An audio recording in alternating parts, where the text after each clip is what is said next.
जैसे पुराने जमाने में जो राजा लोग होते थे वो लोग क्या करते थे कि अपनी प्रजा की राजी खुशी के लिए एक बार विजिट जरूर करते थे अपने राज्य का।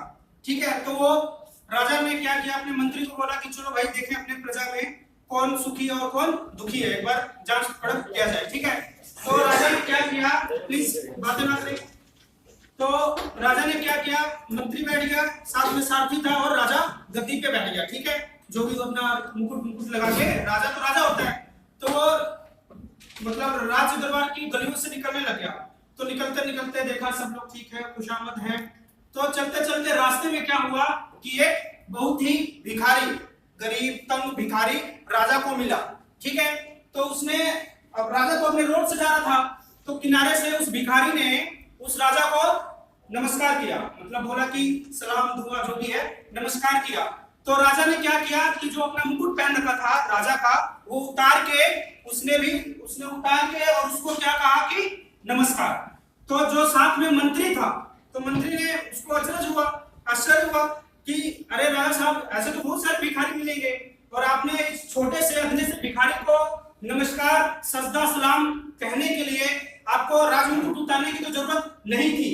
तो राजा ने बहुत अच्छी बात कही थी, बोला कि मंत्री जी ये रास्ते का भिखारी है, ये रास्ते का भिखारी है, यदि इसको नमस्कार सजदा सलाम और सामने वाले की इज्जत करना आता है तो मैं तो बहुत बुद्धिमान और राजा हूं, मुझे भी सजदा सलाम और इज्जत करना आना चाहिए। तो आज से कोई आपको सामने वाला नमस्कार और सलाम सजदा बोले तो आपको भी उसी जोशी में, गर्म जोशी से बोलना चाहिए। ठीक है ना, हेलमेट तो नहीं उतारना है, लेकिन एक मेरे कहने का जो मतलब समझ रहे हो वो समझ गए ना, वो हंसी मजाक के लिए। ठीक है ना, तो फिर से बोलते हैं एक बार, नमस्कार सभी को।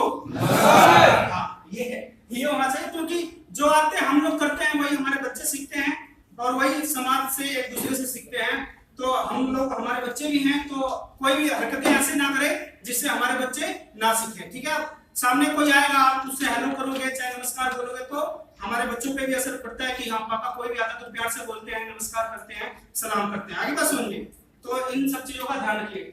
आज का जो ट्रेनिंग है दैट इज बेसिकली क्या है, 7S housekeeping and be safe, कि हमारा जो चारों तरफ का सराउंडिंग है, कहाँ का, कंपनी का, जहां पे हम लोग काम करते हैं उसको कैसे रखना है, उसको साफ सुथरा रखना है, अपने वर्क प्लेस को साफ सुथरा रखना है। अगर हमारा वर्क प्लेस साफ रहेगा तभी हम क्या रहेंगे, सुरक्षित रहेंगे, सभी को मालूम है, समझे जी। तो बेसिकली ट्रेनिंग आप लोग की इसी से है। तो सबसे पहले है सुरक्षा से रिलेटेड, अगर हम लोग बात करें तो यहाँ पे लिखा हुआ है अपनी सुरक्षा